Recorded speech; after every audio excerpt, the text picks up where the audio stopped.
Saúdo a todos com a paz do Senhor. Convido que você abra sua Bíblia em Jó, no capítulo 5. Nós vamos fazer uma leitura do versículos 8 ao 16.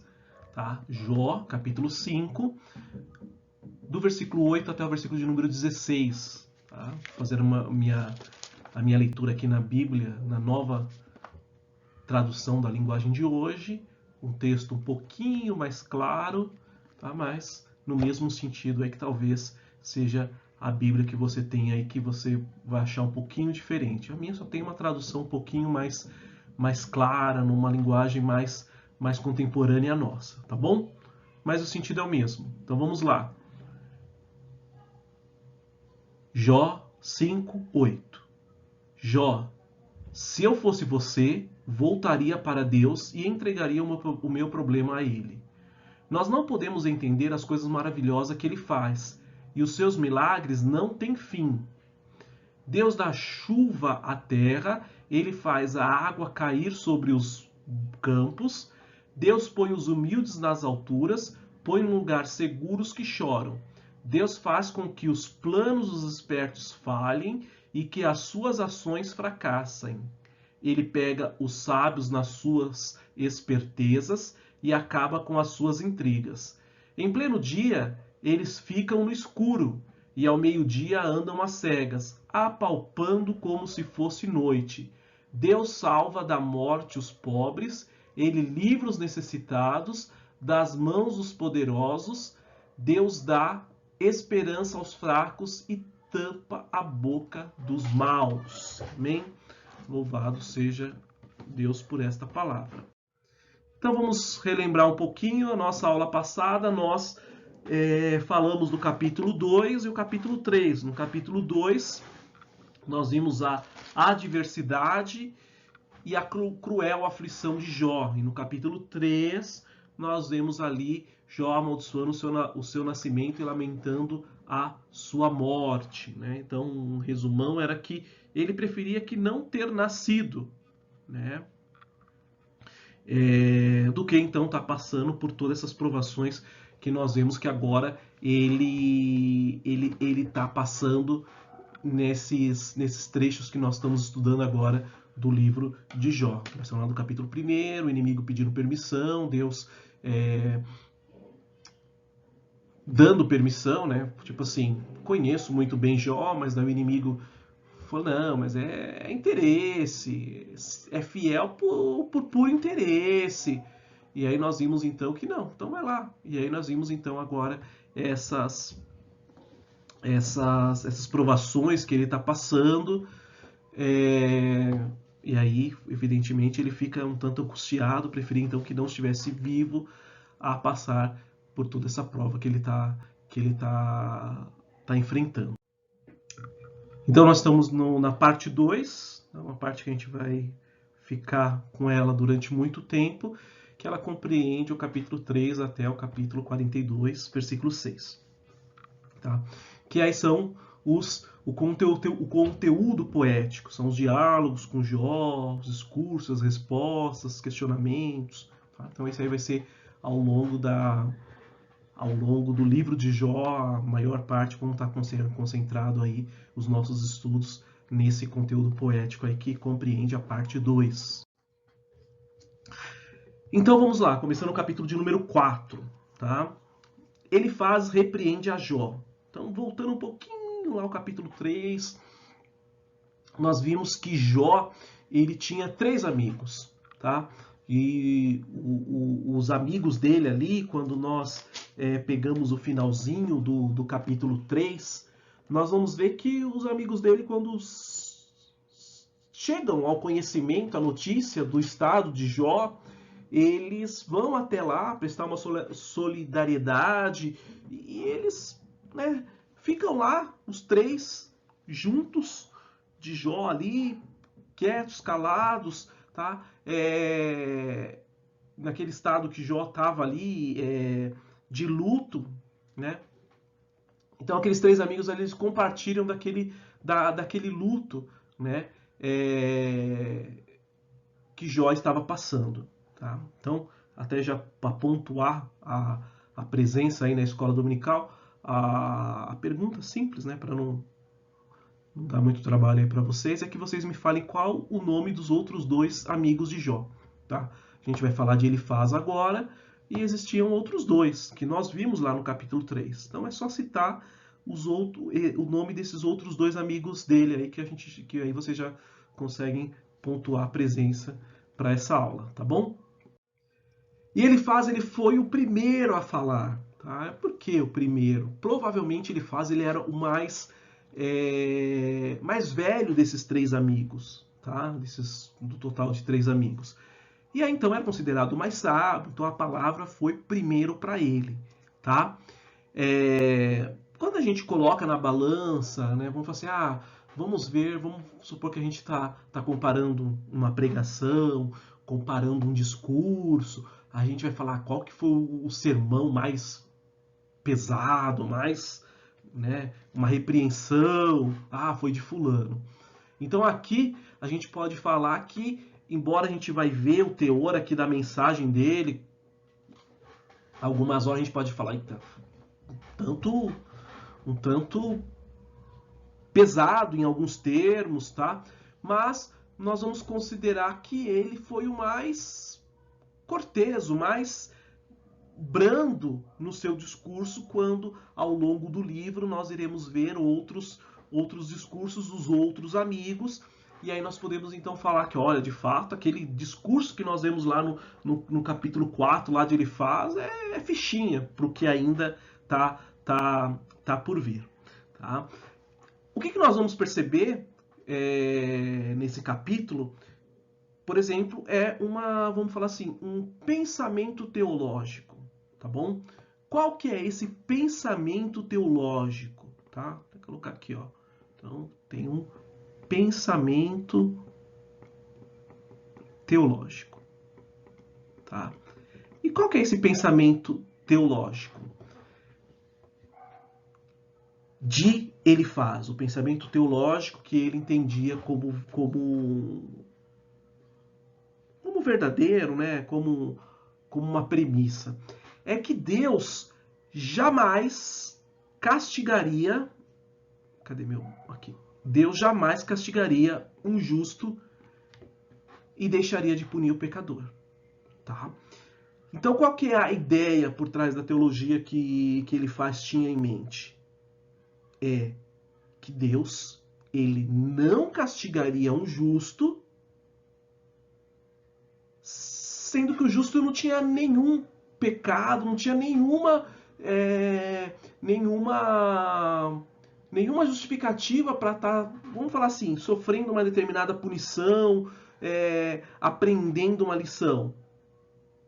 Em contrapartida, o pecador ele deveria ser punido. Então a gente está falando assim, olha, em uma determinada situação, Deus ele não vai punir o pecador, vai deixar de lado lá, mas ele vai punir um justo. Ele vai lá e vai dar uma determinada lição, vai castigar o justo, né? E aí, dentro desse contexto que nós vamos estudar, vamos falar assim, que aquela punição, se ela está ligado a um pecado, a uma lição que aquela pessoa deve aprender, então não fazia sentido Deus castigar o justo que não teria, vamos falar assim, nenhuma infração. Em contrapartida, deveria castigar o pecador que sim cometeu uma infração, tá? Então, dado esse pensamento, dado essa premissa, essa vamos falar assim, essa teologia que ele tinha em mente, acreditava, então ele passa a considerar que Jó ele estava sofrendo, não por você está sofrendo, mas você não fez nada. Não faz nenhum sentido nessa concepção, nessa convicção dessa teologia. Você está sofrendo porque você fez um pecado. Tá? Então, é simples assim. A mão de Deus sobre você é fruto é em consequência de um pecado que você cometeu. Ele começa o seu discurso, né, de uma maneira um tanto, vamos falar assim, não agressiva. Tá? Então ele começa com, com determinados elogios, mas dentro desse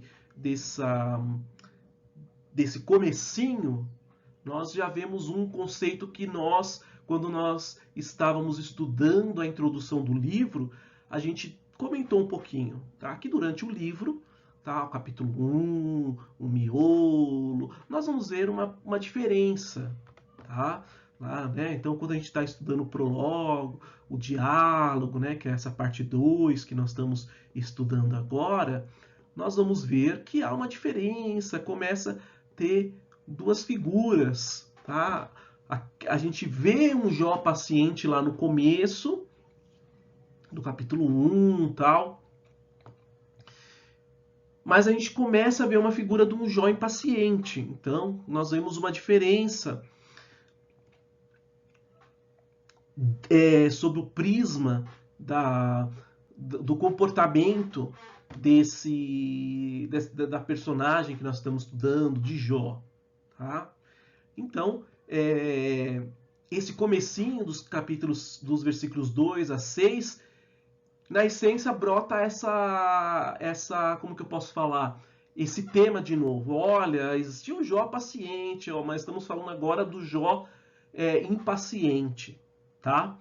E aí o versículo 6, ele pode, né? Até vamos ler junto aqui, capítulo 4, o versículo 6, tá? O seu temor a Deus não lhe dá confiança? A sua vida correta não o enche de esperança? Tá?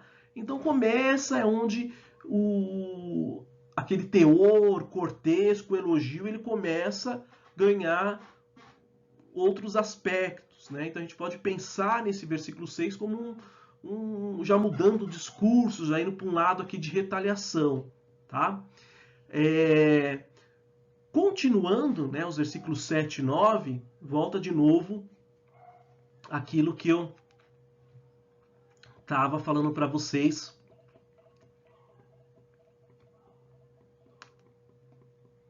do justo versus o pecador. Tá? Qual que é a ideia que ele defendia aqui?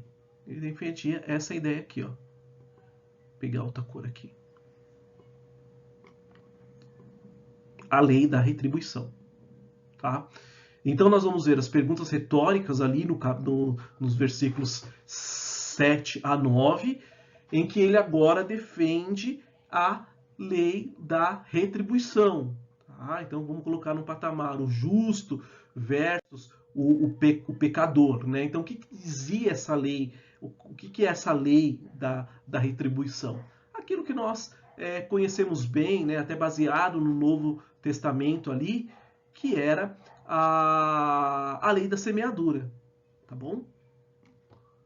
Então, o que ele estava, né? A lei da retribuição, ela tem essa seguinte premissa, né? Só se eu for fiel a Deus, ele será fiel a mim.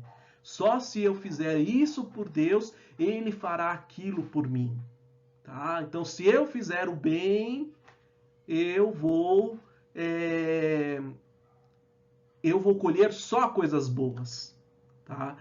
Tira a ideia, assim, se eu fizer coisas boas, nada impede que em um dado momento eu vou sofrer aflição. Não se aceitava isso. Tá? Então, porque a lei da semeadura aqui, vamos falar assim, era muito, muito justa, muito, né, vou usar um termo aqui, muito quadradinha. Não, fugiu disso, não é possível. Tá? Então, é isso que nós vemos nesses versículos 7 a 9.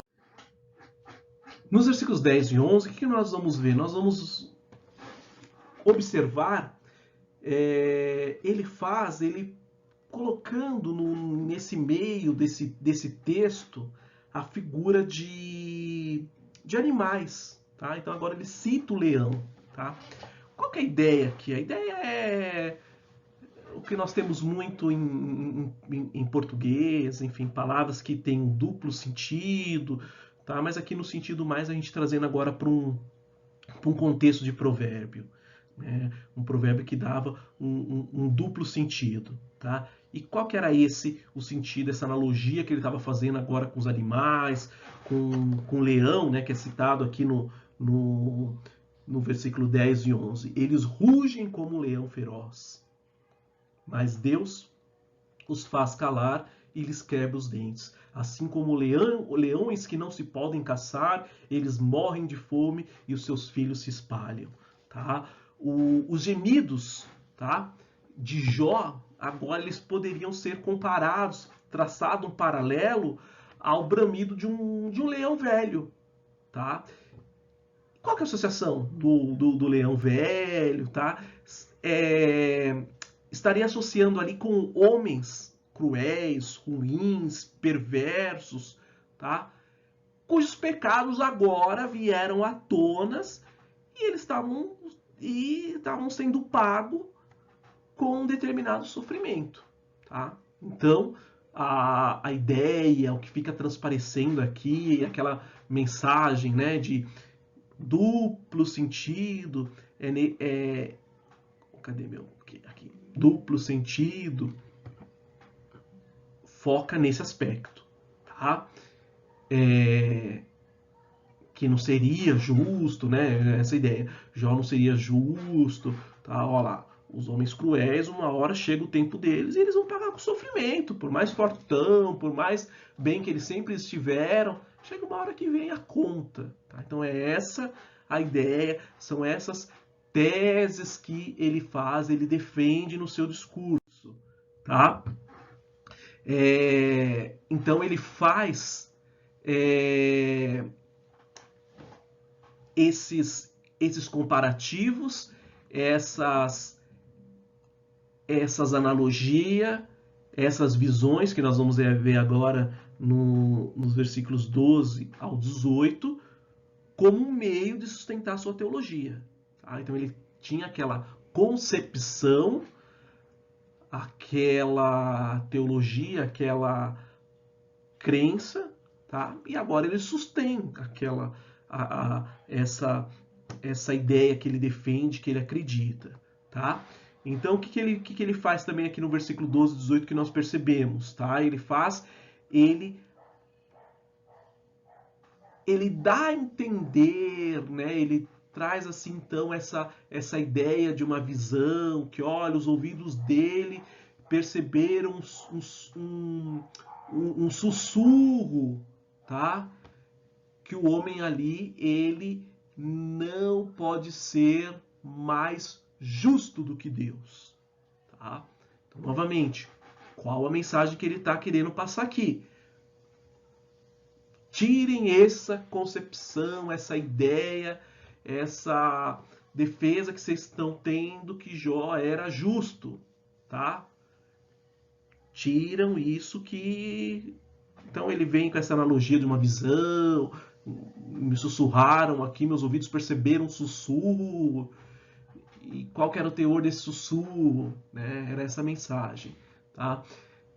No primeiro momento vamos falar, sim, de fato, o homem ele está num patamar totalmente diferente ali de Deus, né?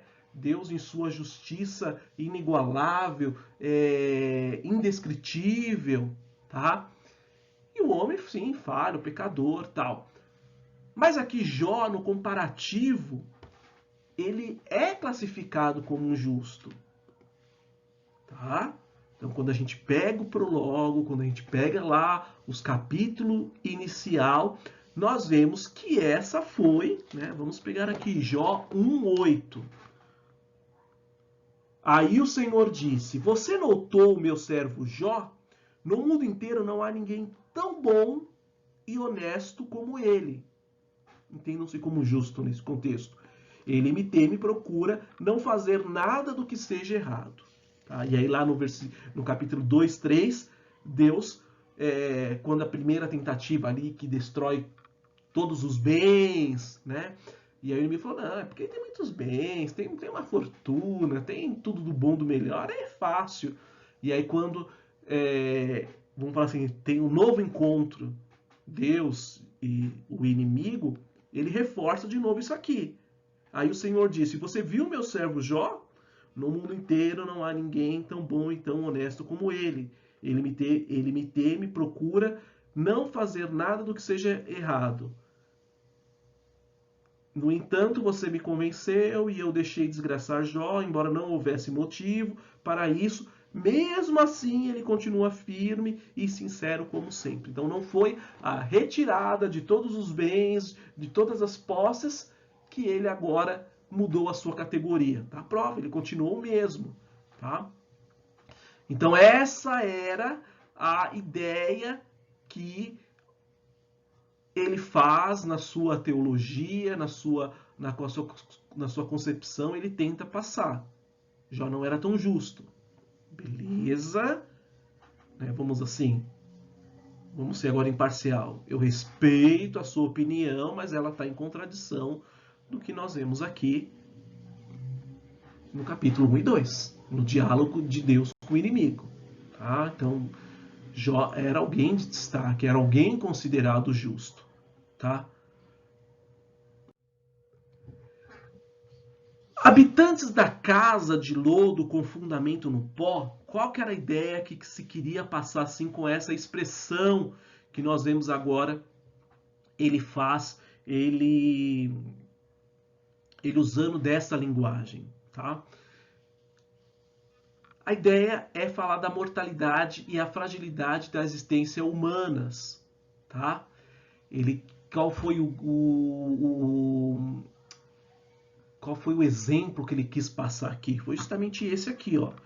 Tá, imagine que alguém ali, ele tá morando em moradias temporárias, não tem um local fixo, fica vagando, fica a cada hora ele tá num determinado lugar, não tem pensando isso nos nômades, né? Não tem um local fixo. Um dado dia, se esse fulano morrer aí, já era. Ninguém vai tomar conhecimento.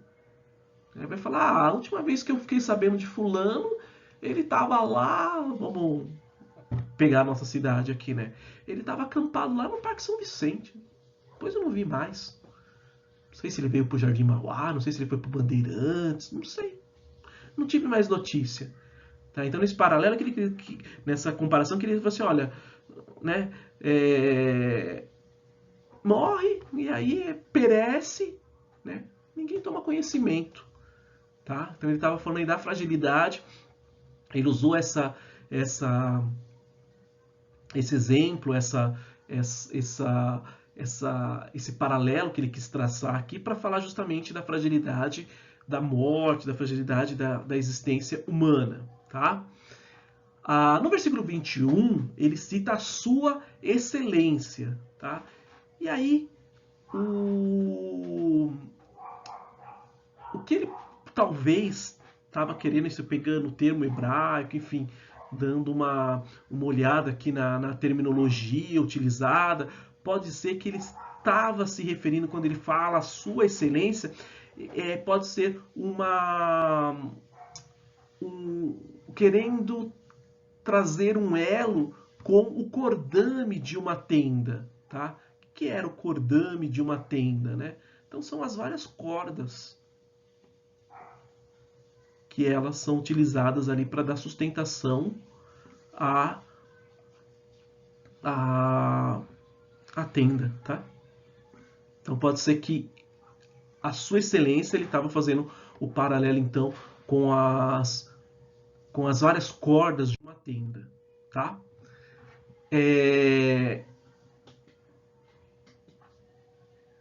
E o que ele queria dizer então com essas cordas? Porque agora ele cita a tenda, tá? E lembrando os versículos um pouquinho antes que nós vimos, novamente está falando então da fragilidade, da precariedade da vida humana. Então pense uma tempestade, né? A gente viu aquela tendinha lá, né? Vamos pensar aquela tendinha que a gente acabou de ver lá, né? Apesar que a minha tenda aqui está parecendo mais uma casinha, tá? Legal, segurando por cordas, Mas vem cá, pensa numa mega tempestade. Essas cordas aqui, ó, essas cordas aqui, elas não vão sustentar nada, não, né, não vai resistir, tá? Então, dado uma diversidade, dado uma turbulência, que vamos pensar numa tempestade, é igual uma tenda. A tendência dela é tudo ir pelos ares, né? Aquela tenda foi destruída, acabou-se, né? Assim é a existência da, da, da vida humana, do sopro de vida. Tá? O capítulo 5, tá? Então ainda estamos falando ainda de ele agora exortando a Jó que busque a Deus, tá? E aí vamos falar assim que agora, cada vez mais, esse teor, essas argumentações, elas ganham uma roupagem, elas ganham uma certa robustez. Tá? A prova disso aqui está logo nesse capítulo, no versículo 1 do capítulo 5. Tá? Qual que é essa advertência, qual que é a mensagem que ele está passando aqui? Vou ler na Bíblia aqui. Grite, Jó. Veja se alguém responde. Que anjo você vai chamar? Tá? Então, o que ele quer dizer aqui agora? Então, ele entra mais a fundo na aflição de Jó, novamente, defendendo a teologia que ele acreditava que o sofrimento de Jó não era do acaso, estava relacionado com o pecado. Tá? Então, ele estava sofrendo uma consequência. Não tinha por onde sair. Tá? E aí ele agora, ele reforça a tese que fala assim, olha, nenhum dos filhos de Deus, os anjos, eles vão ter ousadia de ajudar você, Jó. Você é um pecador, você está sofrendo por conta do teu pecado. Como que você vai clamar para que os anjos venham te ajudar? Eles não vão te ajudar, você está sofrendo, vamos falar agora, pegando aquela outra figurinha lá, é a colheita, Jó. Então agora sempre vai estar essa tese, sempre reforçando esse conceito, tá? Essa afirmação que ele tinha. Tá? No versículo 2 nós vemos o termo tolo, tá? Entenda-se como uma pessoa arrogante que busca seus próprios interesses sem respeitar a Deus. Nos versículos 3 a 7, ele faz agora, ele começa, né, uma outra argumentação, tá? Para defender as suas ideias, para defender aquilo que ele acredita, tá? Com base até nas suas experiências pessoais, tá? Então lembra-se, ele tem um conceito, ele tem, vamos falar assim, uma determinada teologia, e agora no seu discurso ele sempre vai defender isso, ele vai utilizar isso como base e vou usar o termo aqui, vai atacar Jó, vai tentar conscientizar Jó com base nisso que ele tem em mente, tá? Nós vamos ver que ele faz um jogo entre terra, homem, entre trabalho, tá? Passando a ideia o que? Assim, reforçando que todo esse argumento, tá? Que o que Jó estava passando não brotou do nada, tá? Jó, não vem do nada. Não é que você não tá sofrendo aí porque, vamos até pensar assim na figura de coitadinho, não sei o que aconteceu. Jó, não vem com esse discurso pro nosso lado, vamos falar numa linguagem popular agora, tá? A desgraça, ela não brota, não é que ela, eu sou sem sorte, caiu sobre você. Não, Jó. É tudo relacionado, é tudo ligado, tá? Ainda dentro desse trecho aqui, ó, do versículo, deixa eu mudar a cor aqui, do versículo 3 a 7, nós vamos ver uma expressão, né, falando sobre faíscas, tá?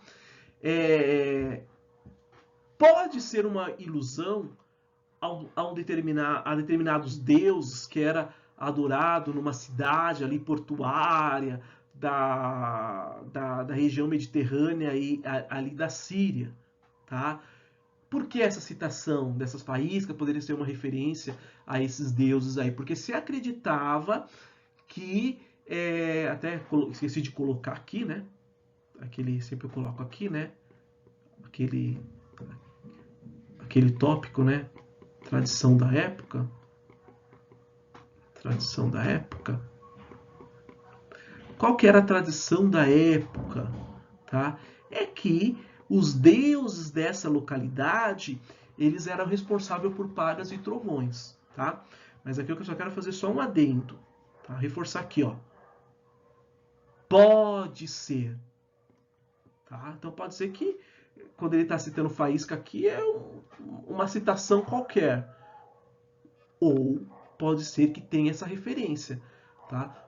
Por isso que acaba sendo importante quando nós estudamos um determinado livro, seja no Antigo, seja no Novo Testamento, nós entendemos um aspecto muito importante do estudioso, né, ou do admirador da Bíblia Sagrada, é você sempre se preocupar com isso aqui, ó.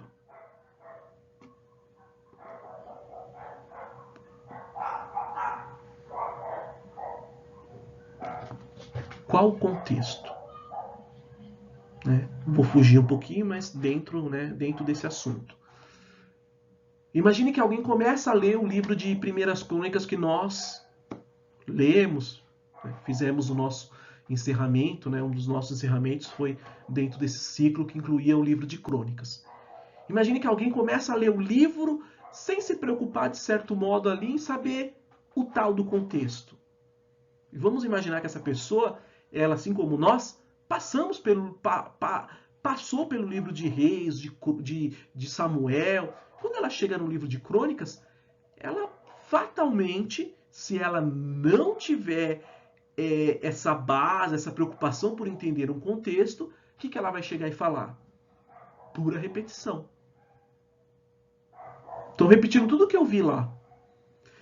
Mas, se ela se pegar no contexto, ela vai entender, como nós aprendemos, que aquilo foi escrito para o povo quando eles estavam saindo ali do exílio, que vamos falar, estavam tanto atordoados e precisavam de uma injeção de ânimo. Então, aquela compilação do livro de Crônicas foi uma injeção. Ó.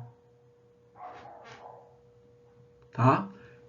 Então, é importante nós sabermos o contexto. Então, quando nós conhecemos o contexto, nós temos a possibilidade de inferir sobre aquele texto, porque uma determinada frase, uma determinada acontecimento, ele pode mudar totalmente o sentido quando nós entendemos o contexto, a época, para quem se estava se dirigindo, né?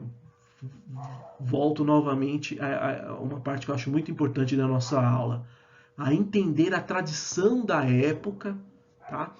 Então aqui, Faíscas, ela pode ser essa referência, dado esse contexto que se existia nessa localidade de Ugat, vários deuses, esses deuses ali eram associados a essas pragas e trovões, então pode ser que aqui tem essa figura aqui, tem essa associação.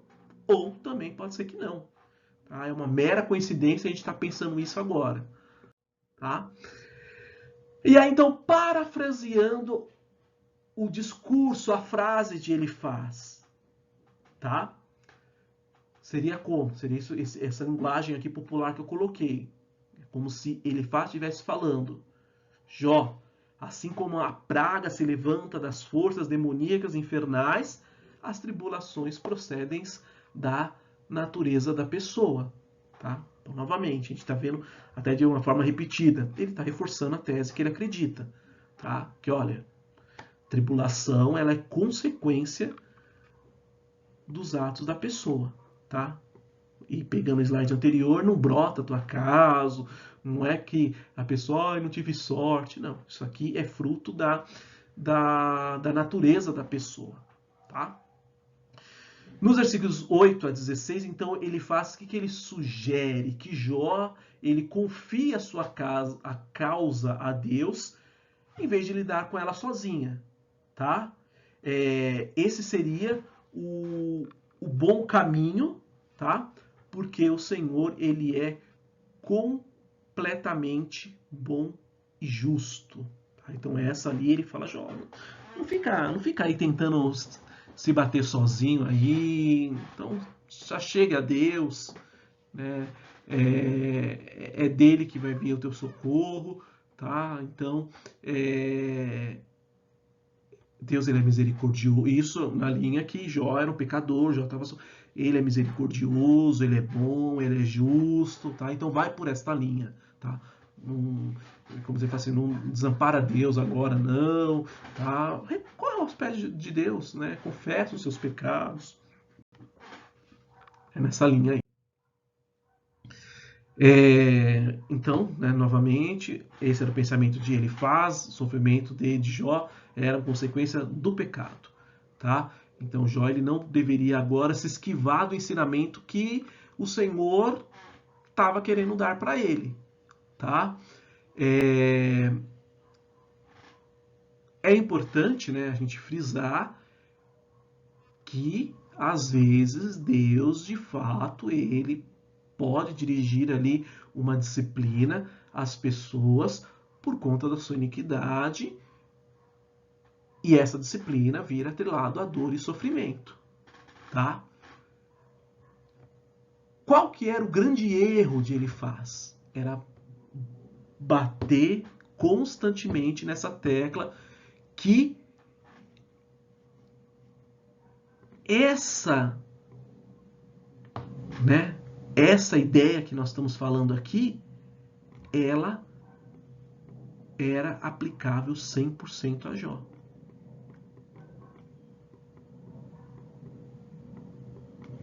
Tá? Este que era o grande erro de Elifaz.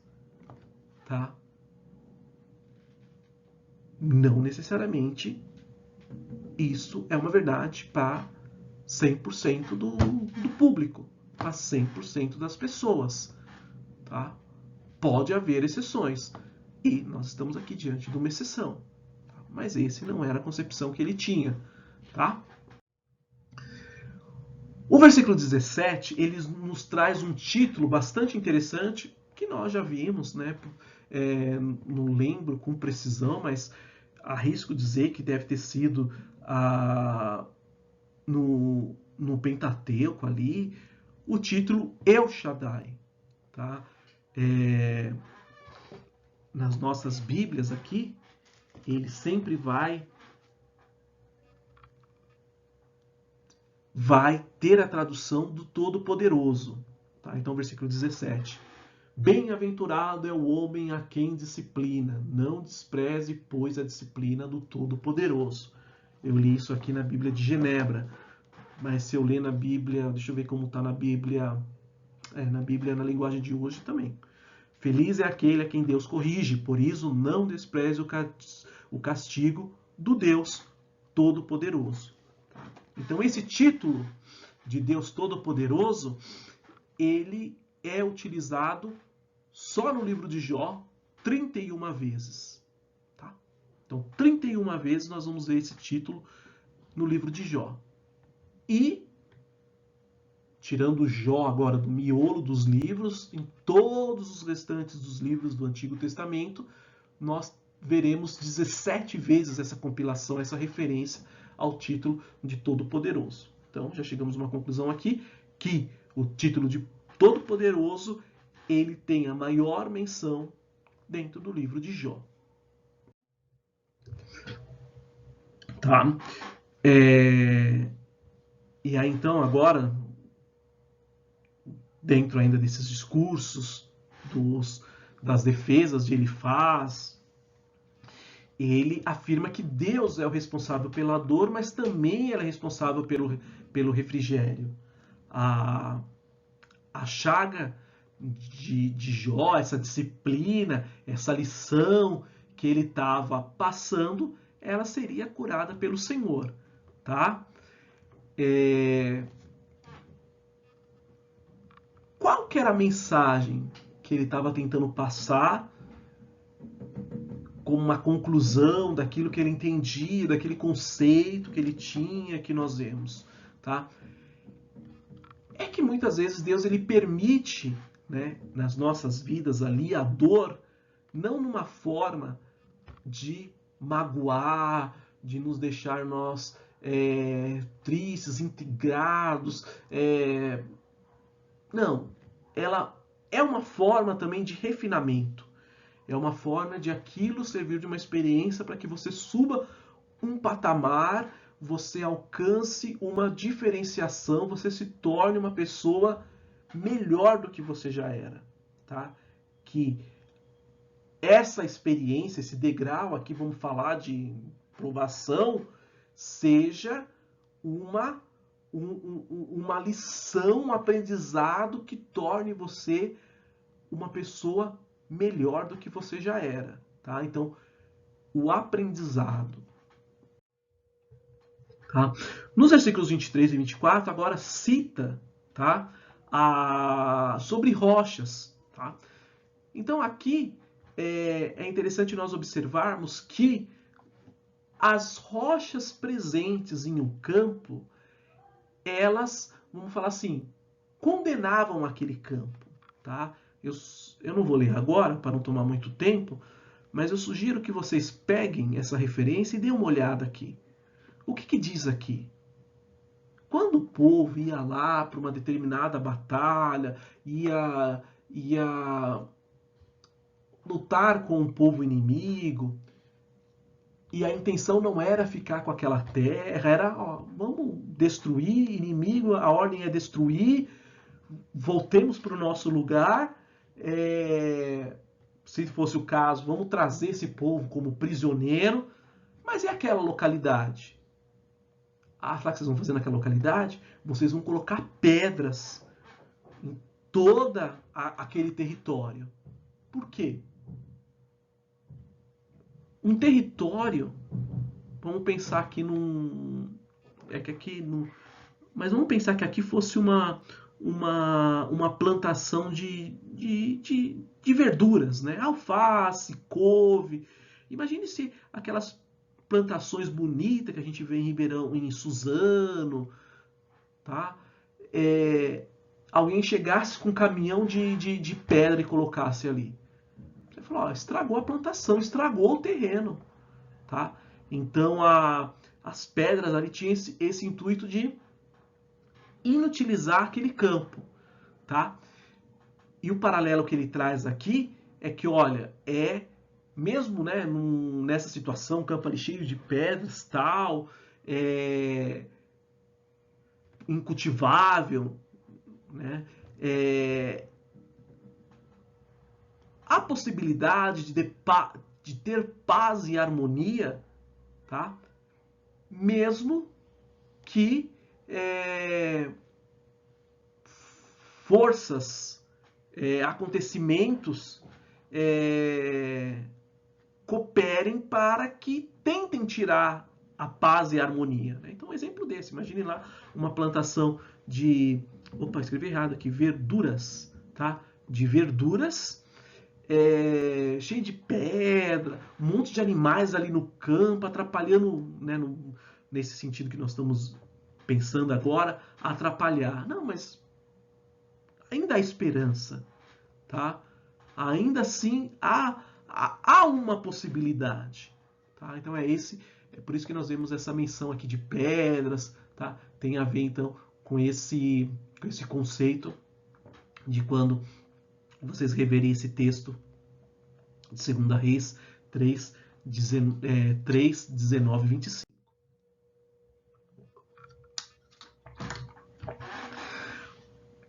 Os versículos 25 a 27, ele cita dois aspectos, vamos falar assim, duas duas bênçãos,